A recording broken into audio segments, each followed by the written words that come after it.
Bilang isang Muslim, hiwalay ba yung pagkain nyo ng mga Kristiyano at Muslim? Paano ang sitwasyon nun? Oo, iwalay naman. Kasi yung sa Muslim kasi, meron kaming ranchero doon.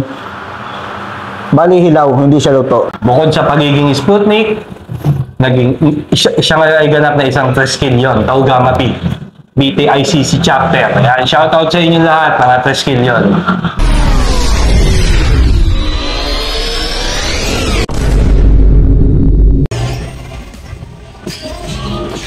Yun no, saan punta galing? Medyo kasi nabitin ako eh. Nabitin ako dun sa pakikipag-usap ko dun sa isa nating kakosa, yung kapatid nating Muslim na si Kosang Ula. Yan, parang kasing bitin eh. Parang may gusto pa akong itanong at may gusto pa siyang sabihin din eh. Kaya lang, dahil nga sa oras at gabi na ng mga panahon na yun, kailangan din namin maghiwalay-hiwalay na, hindi talaga nasagad ang pakikipag-usap ko sa kanya. Kaya ngayon, gusto ko siyang hanapin. Pero ika nga nung unang sinabi ko, itong taong to, napakahirap hanapin. Oh my God! Pero, bosyo to eh. Bosyo to eh. Dati akong K9 eh. Mahanap at mahanap ko yung taong yan. Samahan nyo ako. Itintin nyo sa akin kung nasan. At pupuntahan natin yan. Tara!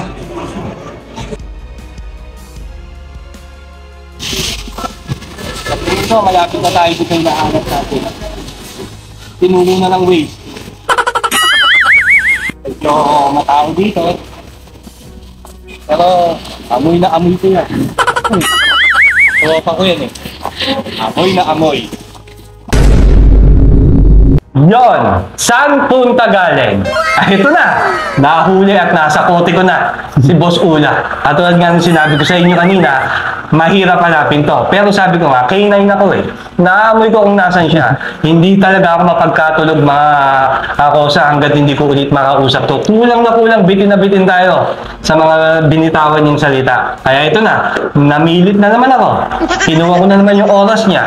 At nandito tayo ngayon na kung saan ipinahiram sa atin ng butihin nating chairman na si Datu Mac, ang opisina ng Muslim Appeal. Maraming salamat, Boss Datu Mac. Hanggang sa muli at sa uulitin.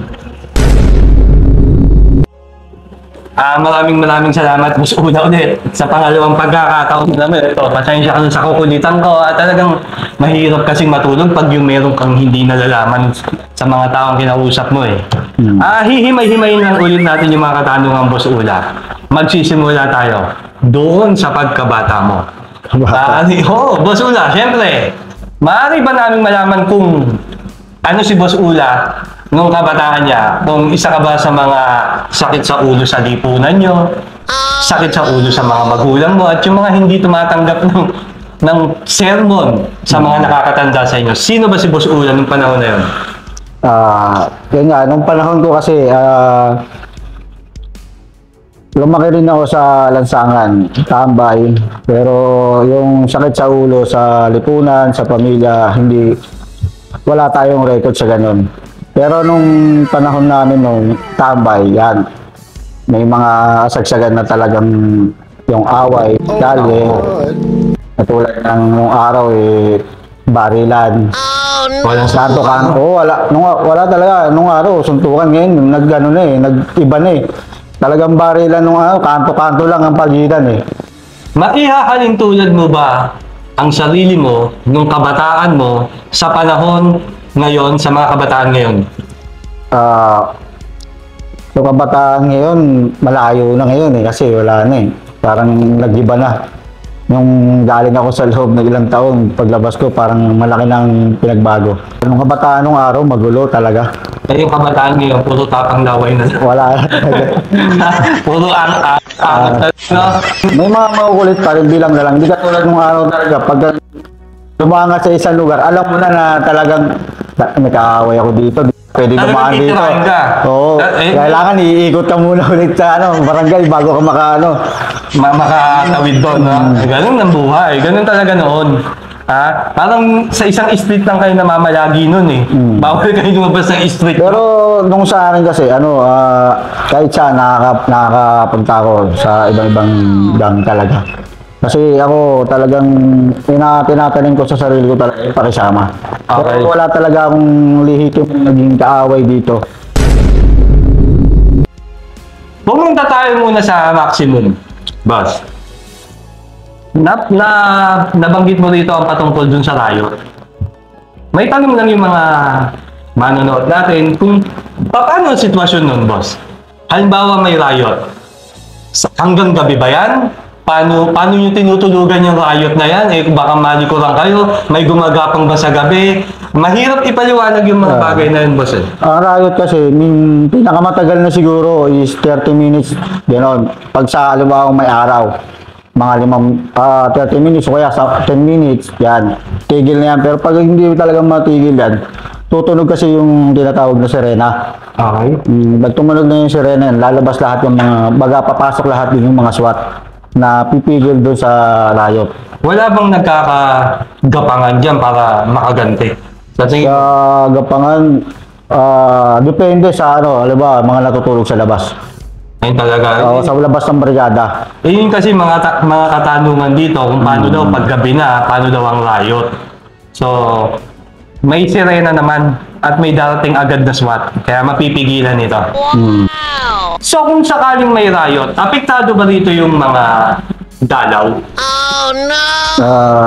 Apektado kasi mawawalan ng dalaw dahil sa riot. So, kawawa naman yung mga hindi kasali sa riot. Oo, yung mga nagadamay lang. Damay lang din sa dalaw. Hindi masakit pa rin, no? Hindi rin maganda talaga yung nangyayari kapag may gulo o may riot. Bosyo, ano yung mga pinagkaabalahan mo nung panahong nasa Bilibid ka? Mga palipas oras mo doon? Isa sa mga palipas oras ko doon sa loob ng maximum, yung sa pag-aaral. Kasi may mga pag-aaral doon. Ang isa sa mga pinasukan ko sa pag-aaral, yung Arabic sa Islam. Nag-aaral ka ng Islam? Tapos? Mga sulat na Arabic, pagsasalita ng Arabic, gano'n. Inaral mo talaga yun? Yung hindi ko natutunan dito sa Laya, doon ko natutunan. Kasi may mga nagtuturo naman na kung tinatawag sa amin is ustad. Ustad, yun ang nagtuturo sa inyo? Yun ang nagtuturo sa amin. So, yung napag-aralan mong yan, dinala mo ba yan papunta sa Laya? Nagturo ka rin ba dito sa Laya, sa iba? Oo naman. Kasi number 1 yan eh. Kumbaga sa mga ustad, yan yung mga tinanim nila sa amin. Kailangan ituro mo din sa labas. Yung may mga natututunan talaga, no? Yung mga natutunan mo sa Bilibid na i-adapt mo dito sa Laya. So, mga kabataan, ang mga tinuturuan mo ng Arabic, sumulat o magsalita? Kung nag-umpisa muna ako sa mga kabataan, mga 20 years old pataas. Talaga? Oo. Marami din kasing kapatiran nyo o mga Maranao, Muslim o iba't ibang tribo ang hindi pa marunong sa Arabic. Marami pa rin. Kasi ako open naman ako. Pag kami gusto magpaturo, tinuturuan ko. Pero ang isa sa mga payo ko lang sa kanila na kung gusto mo talaga magturo, kailangan bawal kang tamarin. Okay. Yun talaga ang susi. Pag tinatamad ka, absent, di pwede yun. Pati yung teacher, guro, tatamarin na rin magturo. Bilang isang Muslim, hiwalay ba yung pagkain nyo ng mga Kristiyano Muslim? Paano ang sitwasyon nun? Iwalay naman. Kasi yung sa Muslim kasi, meron kaming ranchero doon. Bali hilaw, hindi siya luto. So, paano yun? Kayo kami namin magluluto. Meron naman kaming kalandon. Kasi binibili naman yung kalandon nakapag-produce naman ako noon, nakakabili naman ako ng kalan. Sa lahat ng mga brigada doon, mga selda doon, may mga may sari-sariling lutuan. So, magkaiba yung pagkain nyo ng Kristiyano at Muslim? So, may respeto pa rin sa mga kultura ng gobyerno. Hindi ko na itanong to Bosyo Ano nga pala yung mga pinagkakaabalan mo ngayon dito sa Laya? Pinagkakabalaan ko ngayon dito sa Laya, nung una kasing paglaya ko, yun, nung sabi ko nga, nagturo muna ako dito sa mosque, sa Irod, sa Alwasat. Napabilang ako, napasama ako dun sa magtuturo. estudyante yung Sabado Linggo. So, kahit pa paano, alhamdulillah, maraming pumapasok na mga estudyante. Almost sa 100 plus na mga bata na pumapasok sa amin. Pero iba itong pagtuturo mo, libre ko, wala man. Yung sa akin nung una, libre lang. Pero nung naitatag na, hindi naman parang tuition fee. Kasi yung tuition fee na binapayad sa amin na doon sa Mudir, principal namin, pag naipon yun, namin sa project namin mag-asa. Kailangan ng isang madrasa, katulad ng mga tela, kasi nung di pa naayos yung mosque dyan sa Alwasat. So, may kahit pa paano may bayad ang pagtuturo ninyo? Oo, mayroon naman bayad. Pero mag-asa amin, bibigyan din kami ng sahod. Okay. O, kahit pa paano. Pero sa amin kasi, sa akin hindi ako tumatanggap talaga ng sahod nun. Kasi, ako sa puso ko talaga na magtuturo sa mga maliliit na bata na basta gustong matuto. Yun, kita nyo puro maximum. Ngayon sa Laya, nagtuturo, nagiging guro. Eto, Bosyo. Kung sa maximum, mayroon kang pangkat na tinatawag na nasalihan, ito ay Sputnik. Tama. Dito ba sa Laya, meron ka bang grupong nakasapi? Sa grupong nakasapi, ito yung tinatawag na fraternity. Okay. Fraternity. Marami yan. Yung fraternity na pinasukan ko is sa Taogama, Triskelion. Triskelion. Tapos nung lumaya na ako noon na niyaya ako ng mga kapatiran namin mga Muslim na mga brad kasali dito sa Baclaran, mga iba't ibang chapter. Bali 10 kami. Okay. So, kinulit nila ako noon, nung time na nagtuturo pa ako, sabi nila bumuo kami ng isang chapter na puro Muslim lang. Muslim lang talaga. Okay. Na sabi ko, anong dahilan, bakit kailangan pang magbuo ng ganito? Sabi nila na, kumbaga, yung paningin ng mga katulad ng mga Christian dito sa Katoliko dito sa Baclaran, siyempre yung iba, imahe nila, mga Muslim, mga kukulit, mga pasaway. Okay, So ngayon, binuo namin yung chapter na BTICC, Baclaran Triskelion Islamic Community Chapter, na lahat puro Muslim, Maranao. Pwedeng nagpapasok, tumatanggap din kami ng Balik Islam, Yakan, kahit anong yung basta Muslim. So, nung buo namin to, ako yung itinayo nilang bilang isang GT, Grand Triskelion. Kumbaga, namumuno sa isang chapter. Batiin mo yung sino yung naging founder ng nagtatag na itong BTICC nito. Triskelion Taogama P. Shoutout nga pala dyan. Shoutout nga pala sa BTICC, sa pinamumunuan kong chapter, lalo na sa mga sponsor nito. Si Tol Ryan, Bagong Sigat, Santa Rita, si Tol Kevin, si Rodriguez, chapter. Yan. Marami yan. Lalo na rin sa isa sa mga naging advisor ko dyan sa TBB, si Tol Herbert. Shoutout to Herbert. Asawa niya, Ate Jackie. Sa Ate Jackie. Shoutout sa'yo. From Singapore, size 9. So, naibabahagi mo ba yung pangungulungan mo ngayon dito sa mga kapatiran ng Taogama P? Sa akin naman, dito kasi sa pagpasok ko ng Triskelion, may tinatawag kasi na community. Okay. Bali, pumukos ako sa community, katulad ng nag-project kami ng medical mission. Na yung medical mission na yun, namigay kami ng mga gamot, nagpalibre kami ng gupit, libre check-up. Yun. Tapos sinundan ba nag-project pa kami ng clean-up drive sa lugar lang dito sa community na sakupan namin. Namigay kami ng mga pagkain sa mga homeless. So, masarap sa pakiramdam talaga na nakakatulong ka sa lugar mo.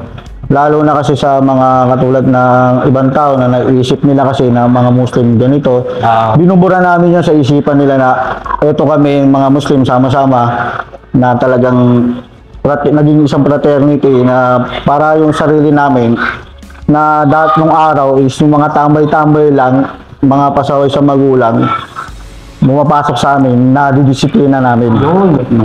Isa rin yun sa natutunan mo sa Bilibid. Oo, kasi kung paano ka dumisiplina ng tao. Oo, gano'n. Oo. Yun na nga. Bukod sa pagiging Sputnik, siya nga ay ganap na isang Triskill yun, Taugama P. BTICC chapter. Ayan, shoutout sa inyo lahat, mga Triskill yun. Yung mga knowledge na natutunan ni Bosyo, Ula, doon sa maximum, yung mga natutunan niya doon, kitang-kita naman na i-a-adapt niya dito sa Laya. Dahil patunay na nagkakaroon ng disiplina ang mga tao nandun. At sa pagiging isang Muslim, ayon sa pagkakakilala ng mga tao dito sa paligid, ay hindi naman talaga lahat, totally, na pag Muslim, masama, papanakit, bayolente, kung ano-ano pa ang nangyayari, ang mga pinag-iisip natin sa isang Muslim. Siya ang patunay. Siya ang patunay na nagsasabi sa inyo na tulad niya, galing maximum. Pero ngayon, nagtuturo, naging guro. Diba? Yan yung patunay na hindi lahat ng iniisip nyo ay totoo. Hindi lahat ng Muslim, although may Kristiyano din naman, di ba? Di ba? Ngayon, boss, maaari bang magbigay ka pa ng pangyayari na hindi pa natin nabanggit dito sa loob, patungkol sa loob ng Bilibid? Baka may nakalimutan ako, di na naman ako makatulog. So, yun nga, yung karanasan ko sa maximum, isa na rin sa hindi ko akalain na makakalaya ko. Kasi una natalo ako sa Court of Appeals sa Apila. Oh no! So, parang yung dumaan sa akin is talagang parang dilubyo kung tawagin. Parang wala ka ng pag-asa. Nangyari na yung yung gulo sa loob. Na riot yung una, sinundan pa ulit ng pangalawa. So, dalawang riot yun sa dalawang riot. Yung pangalawang riot talaga, matindi talaga yung time na yun kasi may araw na yun. Yung nabalitaan na 66 katao ata, sugatan yung time na yun. Sakit Nung time na yun na biglang may dumating na papel sa akin na maliit lang, kulay pula siya. Nagulat ako kasi pupunta raw ako ng ospital. Ayaw ko nga kasi magpa-vaccine nung time na yun. Kinakabahan na ako nung lumabas ako nung kasi sabi ko baka ito na ata yung magiging kapalaran ko. So, nagtiwala pa rin ako sa Allah Subhanahu wa Ta'ala na pumunta ako. So, nung nakita ko sa ospital, marami nakapila. Meron akong isang kalugar na nakasama, taga Baclaran din. So, tinanong niya ako, nakita niya ako, sinabi niya sa akin, paano yan? Uuwihan ko na kayo. Ingat na lang kayo dito, sabi sa akin. Layan. Sabi ko, bakit? Sabi niya, layan na ako. Bati nga ako ng papel mo, sabi niya. Sabi ko, pinakita niya sa akin yung papel na kulay pula, parehas kami. So, parang ganabahan na ako nung time na yun. Sabi ko, kaya to? Na laya. Sabi ko, Gar, huwag ka lang maingay ha. Pinakita ko sa kanya yung papel na kulay pula. Sabi niya, nakaya ka rin, sabi niya kalugar. Sabi ko, hindi ako maniniwala hanggat di dumadating yung galing sa itaas. Kasi nakakit na yung papel ko sa Supreme Court na sa pinaka last na destination talaga yun. Doon na mag-desisyon kung lalaya ako o lalayo. Parang gano'n. Laya o layo, no? Oo. Sabi niya, ano ang gagawin mo kung sakali makalaya ka? Magbabago ka ba o babalik ka pa rito? Sabi ko, siyempre unang-una sabi ko, magbabago ko. Kung may kasalanan man ako o wala, magbabago pa rin ako. Sabi na, sige. Tingnan mo na lang to. Sabi niya, yung papel na to. Parang hindi ko naiintindi. Dinala ko na sa office yung papel na dinala ko. Tapos yung may marshal doon, na mga kapwa akong Maranaw, ginawa nila sa akin. Tapos pinakita nila to sa loob. Niloko pa nila muna ako kasi sabi nila, handa mo yung gamit mo. Kasi dadalhin ka sa mamili ka na lang saan gusto mo destinasyon sa Palawan, Davao o Zamboanga, sabi sa akin. Sabi ko, lilipat ako ng ng ibang kulungan sa tawid dagat na. Sabi ko, sige, kung mas gugustuhin ko sa Davao na lang kasi may mga kamag-anak naman ako doon, nakakadalaw sa akin. Sabi ko, seryoso kasi yung ko rin nung time na yun. Kasi parang walang-wala na rin ako nung time na yun. Parang nawawala na rin ako ng pag-asa na pero baga yung pananalig ko sa itaas, nandun pa rin talaga. Yun ang number one to. So yun, sabi nila sa akin, nung nakita nila yung binasa nila yung papel, sabi niya, basahin mo. Yung binasa ko yung papel na People of the Philippines versus Mahid Sangkopan, nakalagay doon na nabasa ko, not guilty, tas acquitted. Wow! Nakakataas ba ko yung boy? Doon ako ngayon, napahiyak na, sabi ko, totoo talaga to. Sabi ko, totoo nga. So yun, dali-dali akong pumunta ng brigada, nagdasal ako, nagpasalamat ako sa itaas, sa Allah subhanahu wa ta'ala, kasi binigay niya sa akin yung talagang matagal-tagal kong inaasam na kalayaan. Wala rin kaalam-alam yung pamilya ko na lalaya ako. So, lumaya ka, mag-isa ka lang? Hindi, bago nila ako sunduin nung time na yun, kasi tumagal muna ako ng na 1 linggo mahigit. So, para din akong bumuno ng Linggo ba? Oo, kasi, biruin mo, nung nalabalitaan ko yung kalayaan ko, parang tumatagal yung paglabas ko. Parang yung 1 linggo, parang hinihila mo, no? Parang parang bumagal yung oras ko nung time na yun kasi di ako makatulog, sa sobrang excited talaga.